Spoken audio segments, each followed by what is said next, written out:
God. We're trying to get you back to God.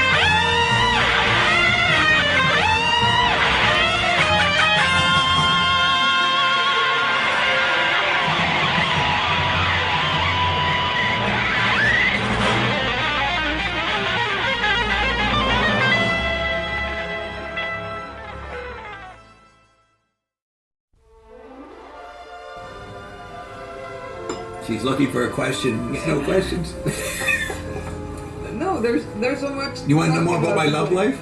You want to know more about my life? Of course. That's Now, how can I talk about my love life? your force field. Yeah, my force. Oh, yeah, my force field. How do you define love? For me, love is paying attention. Whoever I'm engaging, paying attention to them. That's the basic definition I've always had. Now, Ion's added something to it.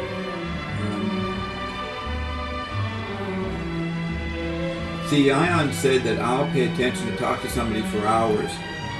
And then once they get my point, Carolyn won't talk for hours. If you don't take her advice, she stops talking, right? She says, okay, you don't want to take my advice, I'm not wasting my time. But I keep talking until they get it, whatever I thought I was telling them, and then I erase it. And then I say, oh, but that's obsolete. Here's what you got to know. We go on for another 10 hours with point 2, and that's a detachment. I'm detached. What is it you just said? I'm trying to describe. Indifferent. What's the word? Love. The force field is not an emotion. Something about detachment. I don't know what you said. I already did that before I knew Ion. I already was like that. You know what I mean? Detached. So, what has Ion done to my force field? I can't be accused of being more quiet. People say, "Oh, Bob, you calm down. You don't talk." Oh my God. I don't calm down. I calm down because there's more callers and I'll let other people talk, right? So, okay, so if love is paying attention, and I also was indifferent to whether it got anywheres, though I would keep going. Well, the difference is I do have an alternative. Take the drops. See, I didn't have a substance to give people. I would just talk to their minds or emotions. And that could be a fun thing, but it would leave people frustrated or sort of happy or wishing they were me, or why can't I have this, and Bob's got everything. You know, now I have something to give them. That's the big difference. If you have something to give, that's the Mass, the Holy Communion. Remember? My body, my blood. That's what we're giving to people. Jesus, he had to top all the parables. You're actually giving their own perfect body, substance back to them. Perfect. Oh, you lost your body. Here it is. Your blood. You know, Jesus, he did parables and demonstrations, but in the end, he had to give some food to them, right? He had to, and he claimed it was his body. Megalomania. This is my blood or my body. I get bullshit. Cannibalism. It was Carolyn's body. Chapter 2, verse 17, the white stone, buddy. That's Revelations chapter 2, verse 17. Yes, I think some people get turned off by this Bible talk. Yeah. Well, now here's an interesting point. Why is the Bible? I only tolerate Ian talking more about it to me because he talks about how it's about me. Now, not in a general way. He says this is going to happen, that's going to happen. Look, here it is right here, and he shows he's really a genius at making words seem to mean what Ian claims they mean. Right? He can impose a meaning in there that, oh yeah, that's the best meaning. So if you had time to go into the Bible with Ion, you might find where you are. You may not be in there, and you don't have to be in there. But within the world of language, in social order, we would be in there because it was predicted we'd bring forth Ion. That was predicted. So, and it's not. See, I might be like Moses.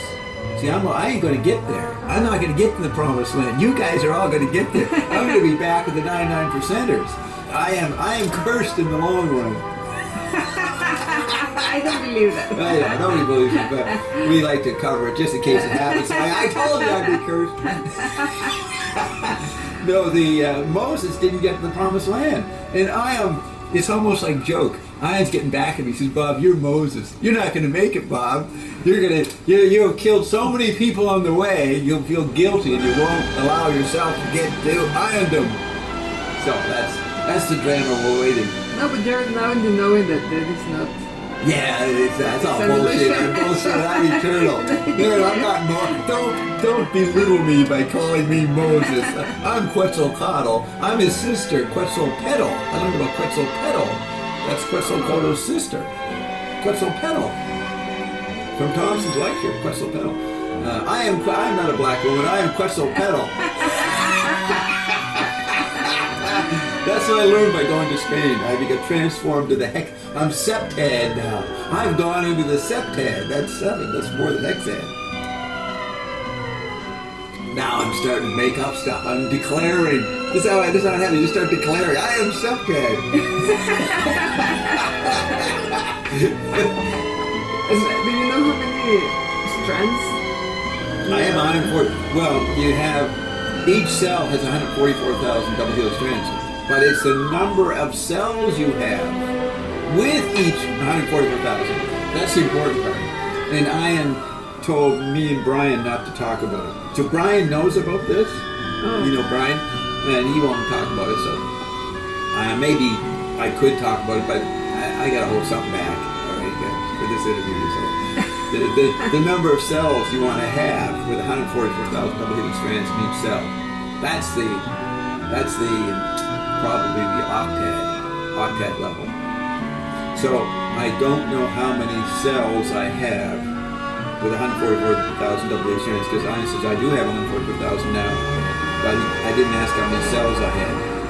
I got interrupted by you or Katie. Someone got on the phone and interrupted. I didn't get to ask my question. Some got started talking about their Personal problems. Yeah, personal rent, or they haven't been laid in 6 hours. It's been 6 hours on it. I haven't been laid in 6 hours on it. What's wrong with me?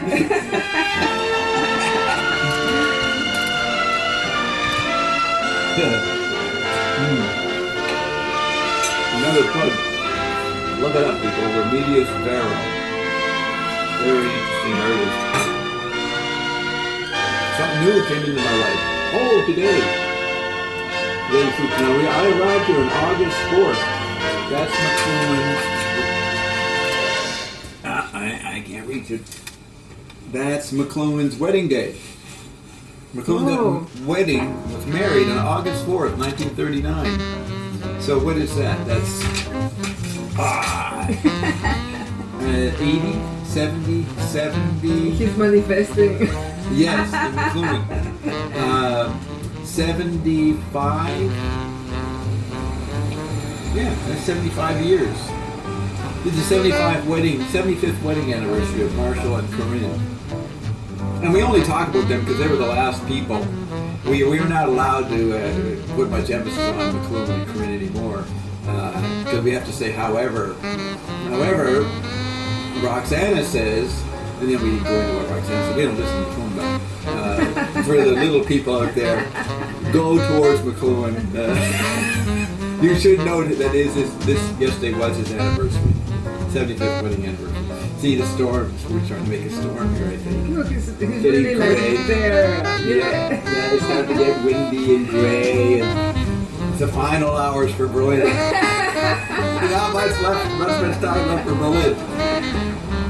So, the next question. What do your notes say? Do you see anything in the notes? Where'd you put them? Oh, they're in the... No, they threw away. Oh, where's my... Oh, here. Oh, man. Rainy's up there. Do you think the tetrad... You have to understand it. But you have to understand how the android me is doing the tetrad on us, and that's the pentad. That's the merger of the machine and the human, the android meme that Frank Zagroni predicted. And so the pentad is the machine making the tetrad. So you watch the news express the tetrad all the time. But we are working with the hexad. So what were you going to say about, what would you say about the tetrad after hearing that? So many people is scared about this fusing with the technology. The technology is the Right. most human thing. No. And maybe because I see the ISO as technology, Yeah. and maybe they think it's a chip I that is think it's a going to piece of be metal. implanted, but it's actually something else. Yeah.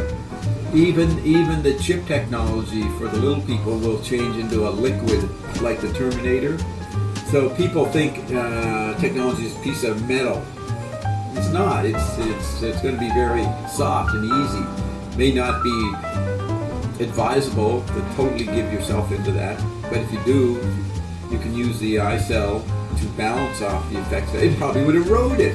It would probably get rid of the chip in you. Chip me, no problem. Take all the drops, and in 2 weeks later, the chip's gone. But but people don't realize speech is technology. They have a mechanical, literate view of hardware. Or even the Bible is technology, angels are technology. Yeah, yeah. Oh, this was a revelation to me. Wow. Yeah, the angels in between physical and non-physical, they're creations of us, but they're neither physical nor non-physical. That's technology. We use the term machinic. That's from Deleuze and Guattari, Machinic. It's not a machine, but it's machinic. It's machine-like. It's not human completely. It's not non-physical. Yeah, so no, the angels are technology. That was my idea. I invented that interpretation. Yes, and even nature is included now Yeah. in the technological environment. It's inside. We're not in nature. It's When you probably see it here, but seeing it in Cordova, and Barcelona, everywhere, people looking at their chip body. They're not taking in anything. That's little man merging with technology. They may object to it, but they are living it. They may think it's not gone that far, but it's gone way beyond what they think. I mean, you walk on this, going to get a train. Everybody's standing there reading. In the restaurants, they're reading. Nobody's not looking at their thing. And luckily my battery kept on going down, so I didn't have to look at it. It's always conking out. I'd only get to use it every 5 hours, get to a hotel and plug it in or something, and then I can catch up. But I don't want to carry around an iPhone. It's stupid. So it's kind of, you could get sad about it, that everybody is just looking at their chip body and not looking around at anything. They're bored with everything. Nature has become boring. You got more stimulation in your chip body. They're all scrolling, looking at all the YouTubes, and I don't know what. I used to, on the train, I'd look over the shoulders, and I'd watch what they were looking at. And they have amazing colors. They know how to use their iPhone way more than I do. I don't know how to do anything to it. I just bought it a couple of weeks ago for this trip. But they've got elaborate Mexican arabesques, Mexican kitsch. Apps. Yeah, on their apps. They got all these apps, amazing. I don't even know what they're looking at, but they have wonderful color. It's way more than nature. They're traveling. They're traveling, constantly traveling. So we have to, that's the ascended state. Nobody's paying attention to anybody. That's what Ian says the ascended state is like. So people are technologically acting ascended. But they got there by default. They don't know that they got there. And they're looking at images that tell them that they're not ascended. That's what's crazy. They're looking at imagery that makes them think less than, even though they're enjoying it. Yeah, they're puzzled by what we are. I mean, there's never been a couple, the way we present ourselves in public, there's no couple that's ever presented themselves, at least in the media era of the last 150 years. This is the range of what we do. Nobody ever did that as a couple. the happy people. So the happy people.